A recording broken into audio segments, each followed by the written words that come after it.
pahiwatig, senyal, himala, signos ng katapusan ng daigdig, babala.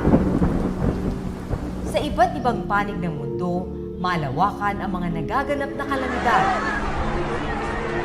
Mga karamdamang bago sa kamalayan ng sangkatauhan, mga di inaasahang pangyayari.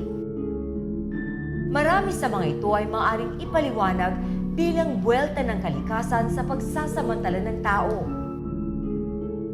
Mayroon din mga di ka nais-nais na kaganapang bunga ng gawain ng tao at ng kanyang komplikadong pag-iisip at paniniwala. Nagpapaalala bang lumikha na balot na ng kasalanan at kasamaan ng daigdig at kanya nang ipinararating ito sa atin sa pamamagitan ng pagsulpot ng mga kakaibang nararanasan at nasasaksihan natin sa buhay ngayon. People not to travel to Tokyo, international aid efforts get up. Sa ating mga nananalangin para sa walang hanggang buhay, patuloy tayong umaasa ng kaligtasan mula sa mga mapamuksang phenomenon na naglalagay sa ating sa panganib ng kamatayan, kapwa ng ating mga katawang tao at ng ating mga kaluluwa.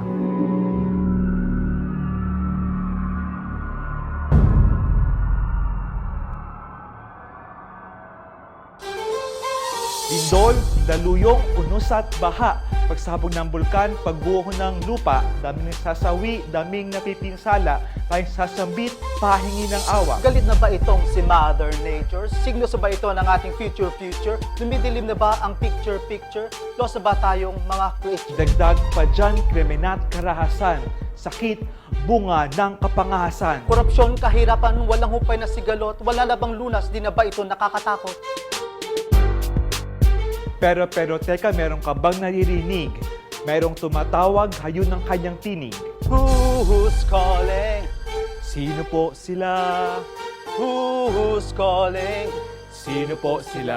Lumalakas, lumilinaw, ating kaluluway hinihintay na mapukaw. Hello? Hello?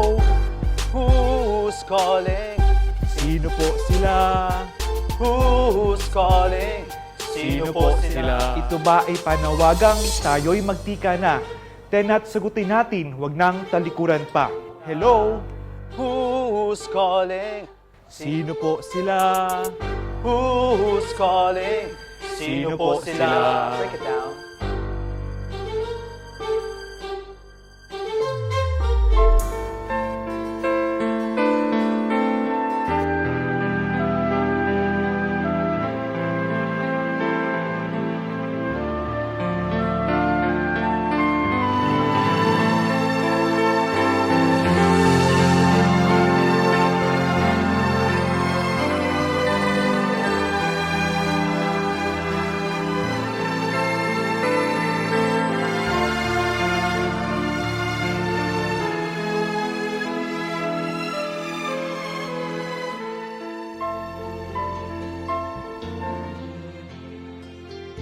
Isang mapagpalang araw po sa ating lahat. Ito ang programa magsisikap na maghatid ng pag-asa para sa ating lahat.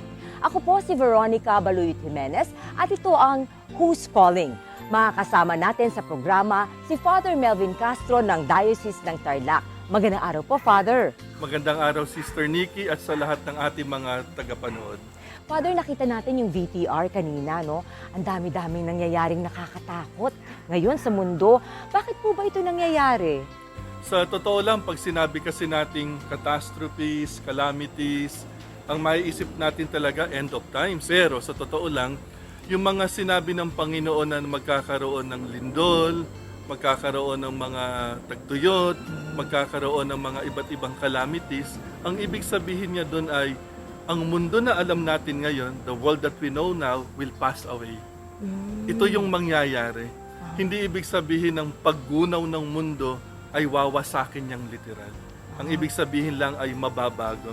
Kailangan din ay marunong tayong mag-discern ng tinatawag nating signs of the times. Kasi obviously, the Lord may speak through nature. So ito pong pag alam na natin itong bagay na to, pero how do we apply it sa mga Katoliko? Anong dapat gawin natin? Actually, nakakatawa eh. tuwing may lindo, lalo na pag malakas, sigurado tayo the next day or the next Sunday, doble ang nagsisimba.